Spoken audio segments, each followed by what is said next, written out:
I'm Noah, and this is episode 2 of kind of breaking down my latest album, Identity. Last episode we did Funk Park, and it was really fun. And today we get to do Blood Rose. It's one of my favorite songs, primarily because I just love the song, but also I love the story behind the song. So this episode's going to be a lot more about the story of how I wrote it, and also how I produced it. Different ideas, not as much music theory necessarily. There'll be a little bit, but yeah, it's more about production and creation. So let's just jump into it. So the first thing is, if you've listened to the song, you know it's a guitar-centric song. There's basically no piano in it, no keys, which is very abnormal for me. I only play piano and keys. I don't know how to play guitar. And so it's a completely different mindset when you're writing for guitar for me. Whenever I write guitar, it's a completely different way of writing music than when I'm writing, my standard keys and piano songs. And the reason for that is because when working with MIDI and working with keys, you have the opportunity to just do it over a long span of time. You can do it back and forth. You can pick up something that you left months ago. And you're not, it's very easy to record MIDI. You just click a button and you're recording because it's electronically produced, right? That's not the same with guitar for very obvious reasons. Guitar really has to be recorded in a studio for it to sound great. Obviously, there's people who record it on their phones. Steve Lacy is crazy. But in my experience, it's very important that you record it in a studio and properly do it. And the difficulty with that is the time constraints. When you're working in a studio, you have a certain amount of time you can use, and you can't like pause and come back. You just have to, get it rolling. And so what you often do, and what I would do, is I would work with Carlos. Now, in this song, there's two guitarists, and they are two of the best guitarists I know. The two best guitarists I know. So my Uncle Dan, or Daniel Jack Gervais, is an incredible lead guitarist who does the riff and melody on this song. And then you've got the incredible Carlos Zanana, who is the rhythm guitarist on this song, and who has been my mentor, my music mentor, I like to call him, for the past 4.5 years now. And he's an incredible man, and both of them have been so influential in my life and my music journey. And so when I would write these songs, I would sit down with Carlos and, just in like a studio space, and we would just start working on it. I would show him what I wanted. He would show what he's got, and, we would write the song together. And then at the end of that session, we would just record it on my phone, just so we remember what the guitar part was. And then I would go take that video, go back home, and I would work on it and on my own time. And I would come up with different ideas. I would say, ooh, I like this, but maybe we change this. And I'd write it down, and I'd create the score. And then only when I was done with the song would I go back to Carlos, and we would go into the studio and record it once we knew exactly what we wanted. Which is a really unique way of writing it for me. It's a very abnormal thing that I've gotten used to over the years now for doing that. But it's a very interesting challenge. And with this song specifically, it's basically only guitar. And so the challenge for me was to think, well, how do I do my normal process of taking it home and using it and writing with it when I'm basically not playing anything on it? I'm just orchestrating it and crafting it and carving it out and making it work. And it was a really interesting process.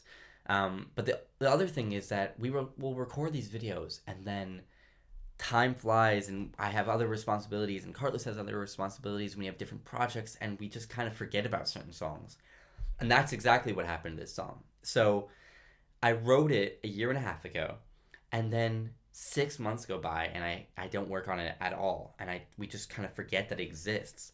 And one day I'm scrolling on my phone, and it pops up the old recording, and I'm like, oh my gosh, I totally forgot about this song. And I listened to it, and I'm like, yeah, this is one of the best songs. Like, it has so much potential, and it's so good. And so I was like, well, what do I do now? Because at this point, I'm now living out of country, so I cannot come back to Israel to record it with Carlos in person. And so all I have is this one recording, and I'll show you the actual recording. I have it here. We're gonna watch it a little bit. This is the original recording of Blood Rose, or the guitar part for Blood Rose. And let's just turn that down a little bit. Ready? 1, 2, 3.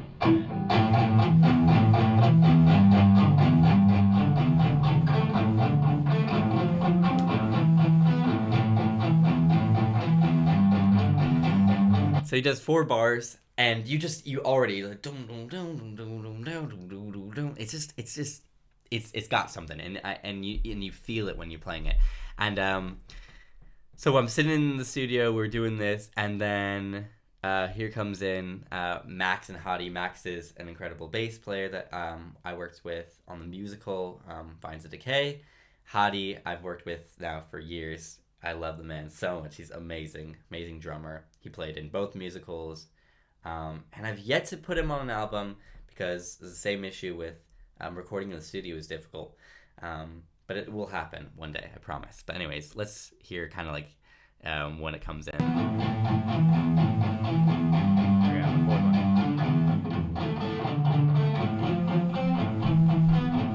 Oh, it's the next one.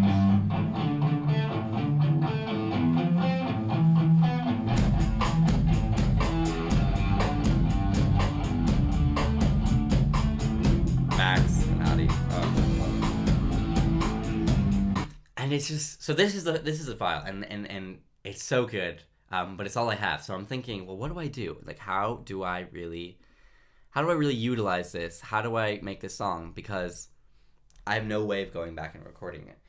And so I had this weird idea, which is a big no-no in the production industry, I would say.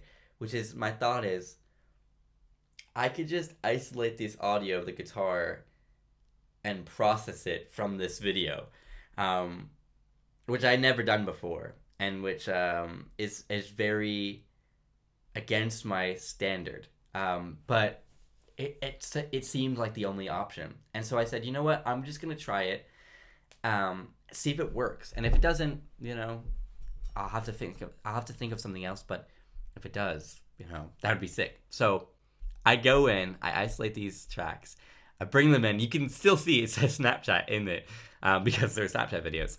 And I just drop in this one track. And I'll show you, we're going to put it, I'll show you this isolated right now. I'm going to get rid of all of the effects that I added on later. And I'm just going to show you the initial one, right? And I'm going to slowly build it up, right? So this is kind of the initial sound. Hold on, it's just loading.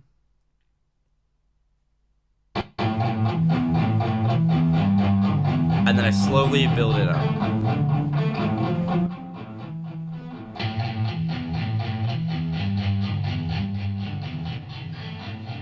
Right? So I get to this level. I add in the same track, but on the left ear. So I pan them left and right. And they're actually, so he does four measures in the recording of just isolated guitar. And what I do is I splice the first measure, the second measure, third measure, fourth measure. And I do the first measure is the right ear, and I process it. The second measure is the left ear. I process it, it's the same. Then I add in some fat guitar. It's just it's a very similar, it's actually, I think that's the more iconic sound. And then those are the thirds and the fourth. So you've got 4 different, I think actually I might have used, no. So I used 3 takes. I think the last take, there was a mistake in it, so I didn't want it. So I use 3 different measures of the same chord progression. I put them on top of each other, and it bolsters the sound. It makes it thicker and fuller. But it's not just simply duplicating a track, because if you duplicate a track, you're getting the exact same thing. The tone might be different, but the timing's not different, and it feels kind of mechanical. But by doing it with different, there's slight. You can just look at the differences between these two, right?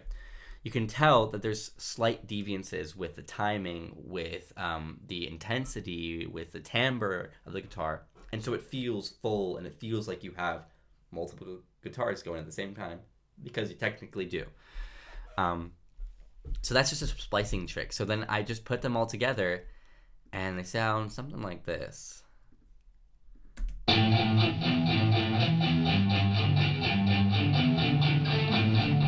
it sounds great. Now, there is a trick, and there's a little bit of a godsend for me for this, was that this song is kind of grungy, dirty rock, right?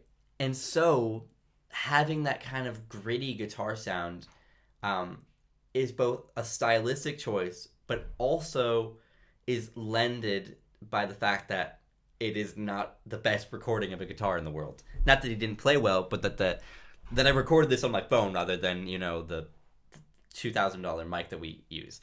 And so that really helped and aided the process. But that's just kind of the way that I created it, and it's so awesome. And I don't think I'll ever do that again. I would just rather do it in the studio, but the fact that it worked is just incredible to me. I love it. Anyways, so let's look at more of the production side now and some of the instrumentation that I added. There's not much going on, but I'd recently watched a movie. I cannot remember the name, and I feel so stupid for not remembering, but it's a classic 90s kind of wartime film, Vietnam War. Oh, I know it. I just don't remember the name. Anyways, I just watched that recently, and there's a scene where these Huey helicopters, these old vintage, Vietnam-style helicopters, coming over a beach into this little town, and they start blasting this rock music. And the scene's horrible and really dark, but it's just so iconic, this mixture of the helicopter roaring and this rock guitar. And so it was really I was just like, I'm just going to do that. So I added in a Huey helicopter, which has this like iconic sound. Start the engine up. It takes a little too long, so I introduce the element of the actual propeller going. Classic sound. So classic. And then I've got this one. And so what I do is I use these three and I kind of build it up, and then I pan them left and right so that it feels like they're kind of going behind you, and you're going somewhere. You feel the movement of the song as it's building, and then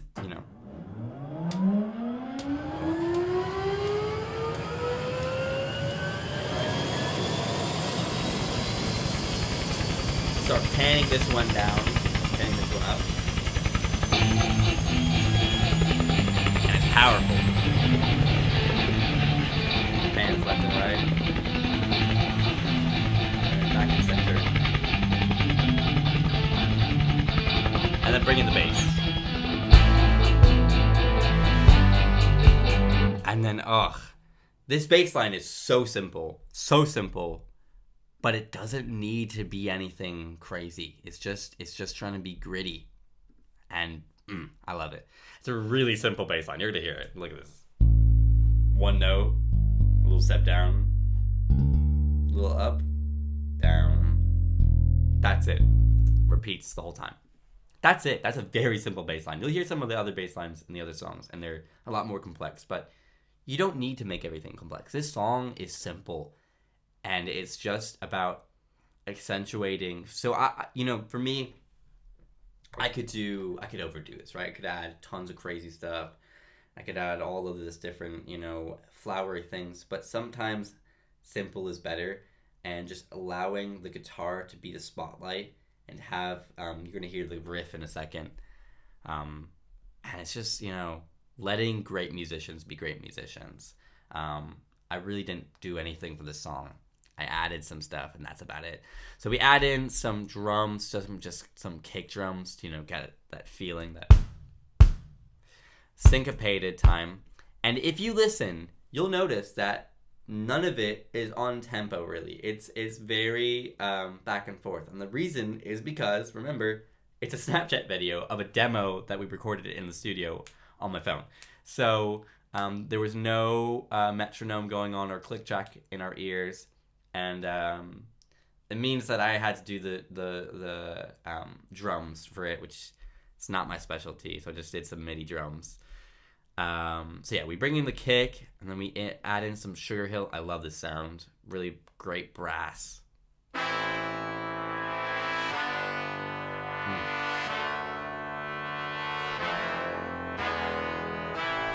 Super simple, just the chords.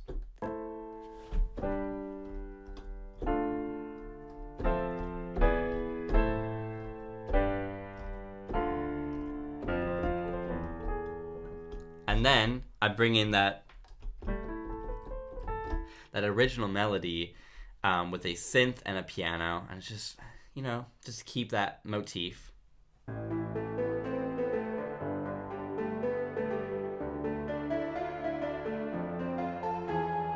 I think you definitely tell that it's not on tempo there. But, it's rough, which is, again, it's stylistic, but it's also... it's considered stylism. It's considered stylistic choices because of what you have. You just go all out. And then we just add, last bit is we just add some hi-hats. Look at that. That's not on tempo. But it's as close as you can get because the guitar wasn't on tempo perfectly. It still sounds pretty good. It's not like super crazily bad or anything. It's just not, exact. And then one of my favorite parts is adding this little drum cymbals. You're just gonna hear it. I love it so much. It's so simple, but I think it adds a lot. So just you just build up and then it breaks down. Now start thinking about all the different pieces.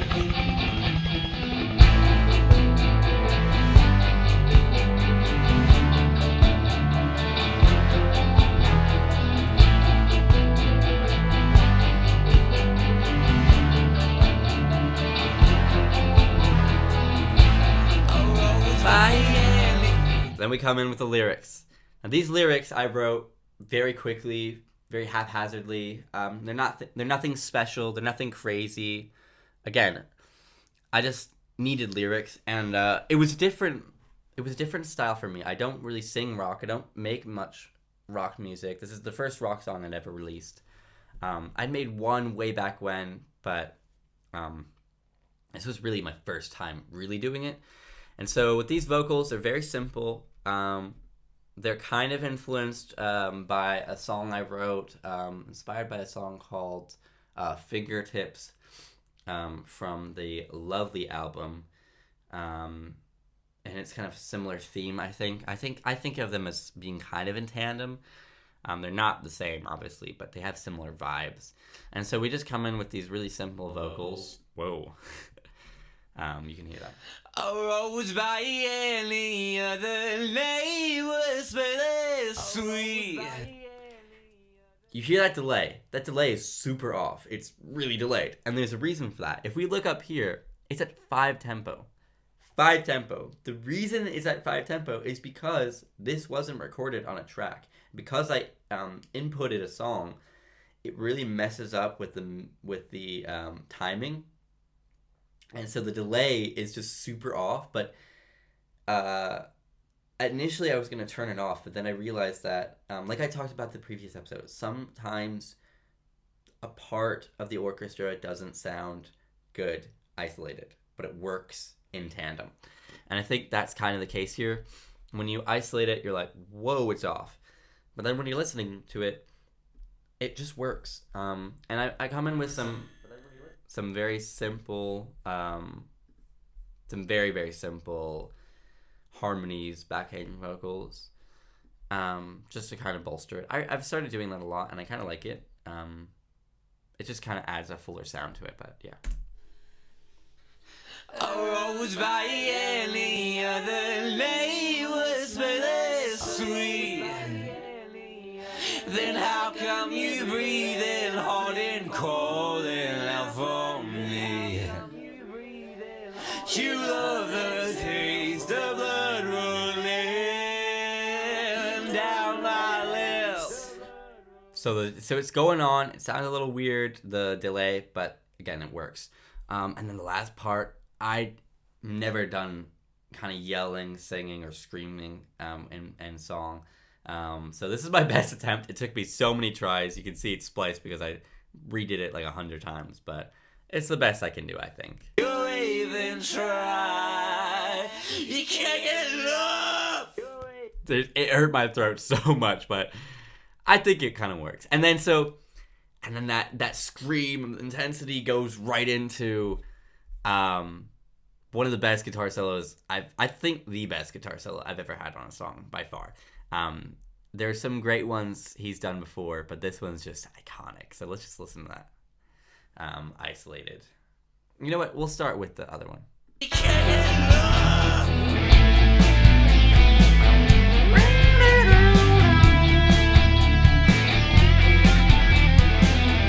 It's so good. The thing I love about my uncle is that I can send him. Also, I'll send it to him. He lives all the way in America, so I never can really work on music with him. I come up with an idea. I say, hey, I need a guitar solo in this section. I'll give him a generic idea of the melody, which I sent him the just as kind of an inspiration. And I said, this is kind of the style I'm going for. I'll give him elements that I'd like. So I really like piano octaves, or on guitar octaves. So just playing the same note an octave up or an octave down. I said I want some arpeggios. And then the last thing is I love a good guitar bend. So a guitar bend is where you literally are taking your finger and bending from one note, pushing forwards or back in order to change the pitch. And if you do it correctly, you can change from one note and slide into a different note. So I think I'm pretty sure he does a D and then slides it to an E. We'll listen in a second, but let's just isolate the guitar solo just to appreciate it, because it's crazy.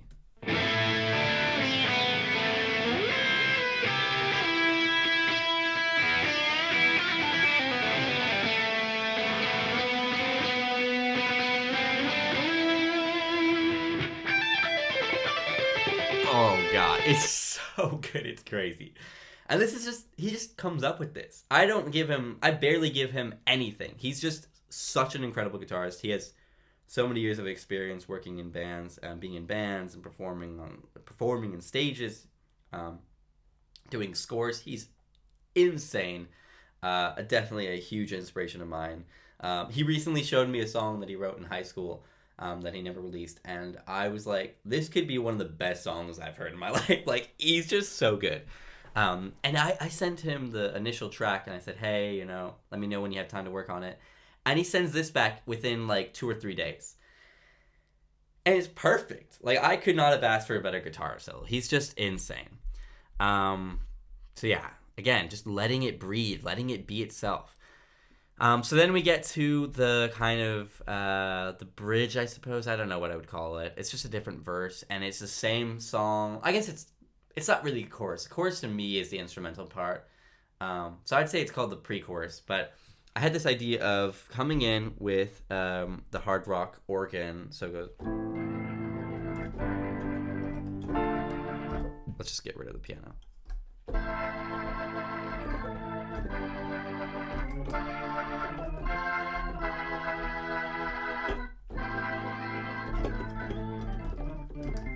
Anyway, so I wanted this.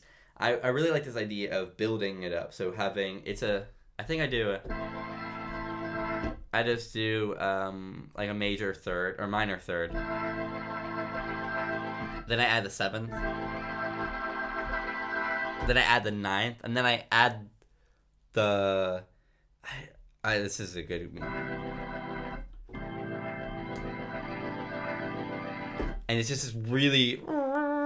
And we build it up one by one. You'll hear, I can kind of isolate that real quick. Let's listen to that.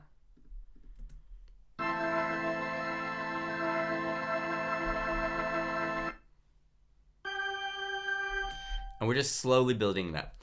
So it builds this rising tension. It's getting heavier and heavier and heavier into that boom, crashing. I also had this idea. I really like this concept of taking the piano and just going.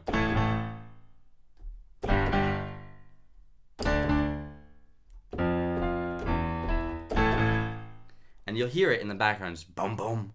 And we do it with piano, and we mimic it in the same with drums, just the kick, boom, boom. And it just adds this kind of, it just feels heavy and heavier.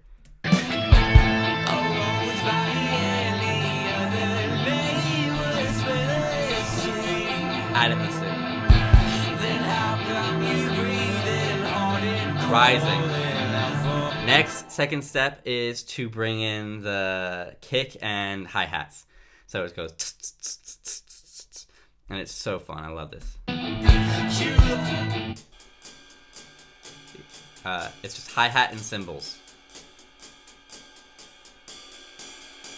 And then we mimic the two for the last one, and it just builds and builds and builds. Then how come you breathing hard and cold? Hold on, we gotta start it from the beginning.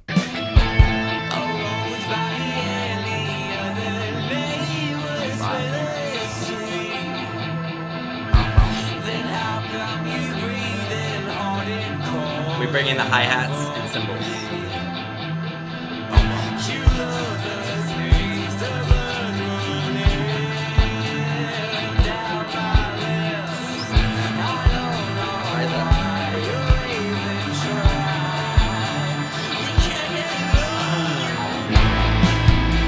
We come in with this guitar, with this piano slide. It's an octave up. I make it an octave. And it's like crashing into that, and it's just got this energy. I love it so much. And then we come into second guitar solo again by Dan Jack Rebays, my uncle, and he's so good. I say it again, but this is I honestly think the second one is even better. But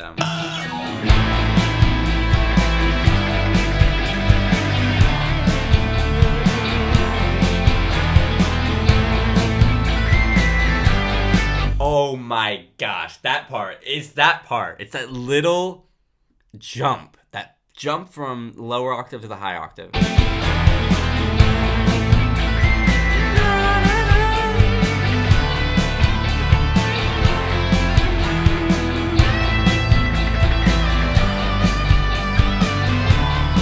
And then arpeggios. And then octaves.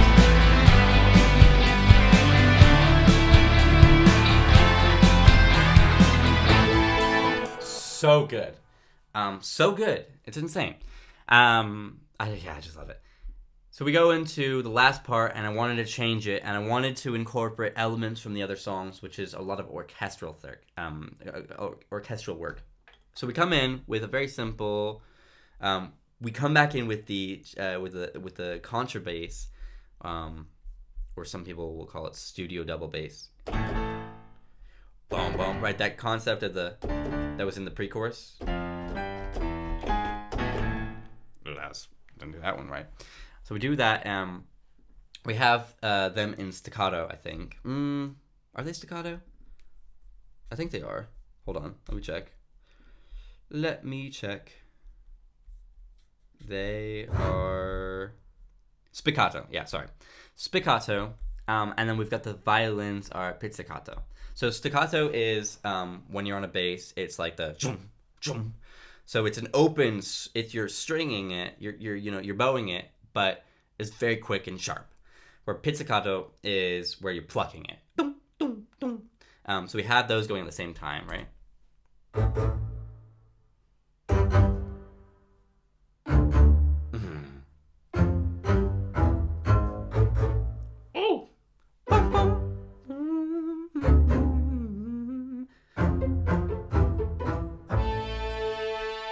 And we end on an open string for the violins, and it's just sick. And then I really love so I come in now with piccolo, It just is little doodly doos, you know.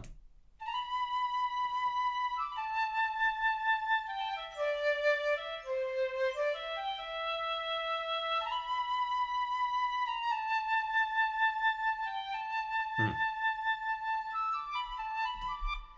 It's really fun listening to these isolated because I don't really do that as much anymore. And it's been months since I obviously wrote the song. So we do a similar thing on the violin.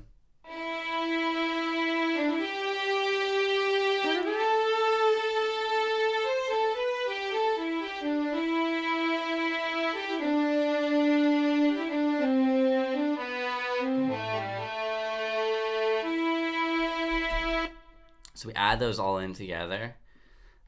We had the double basses, we had the violin, we had the piccolo, and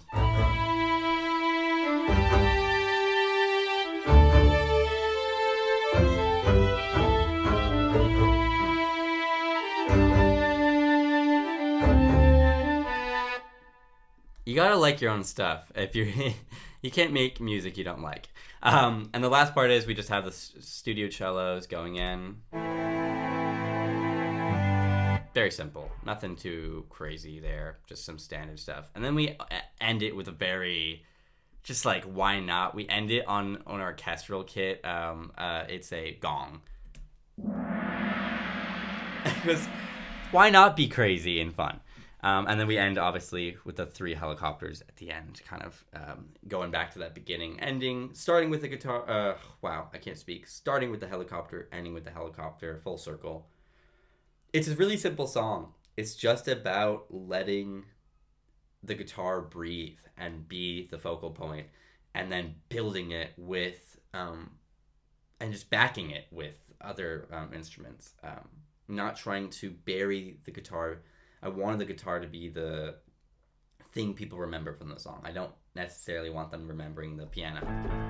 But that piano adds so much to it and adds so much character and flavor to it and drama and contrast, and just accentuates it. And it's all about that. It's accentuating the music and accentuating the parts that you want to be remembered. So it's a very simple song, very fun. It's I don't know if it's my favorite, but it's definitely up there. It's probably the one that I had the most fun working on, in terms of a production side. And yeah, that's about it. There's not much else I can say about it. Yeah, it's awesome.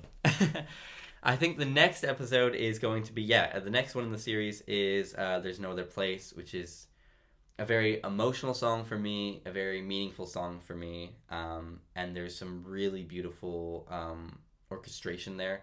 So go watch that video if you want. I'm really excited to go record it now. But I hope you like this video. And again, I didn't say this before, I don't think, in the previous episode, but this series is all about me trying to explain how I make music and kind of give you more information about it, but also try to teach a little bit about production, and how songs are crafted. And if you guys have any questions about, how I write music, or how people generally speaking can write music, how to use Logic Pro, different music theory questions, anything, I'd be more than happy to answer. Or if you just have questions about, is there a favorite song you wrote, or anything, just ask away. I love questions, and I love, trying to make the best video I can make. So I don't know what I'm trying to say. I'm very tired. But yeah, I hope you enjoyed, and I'll see you in the next one.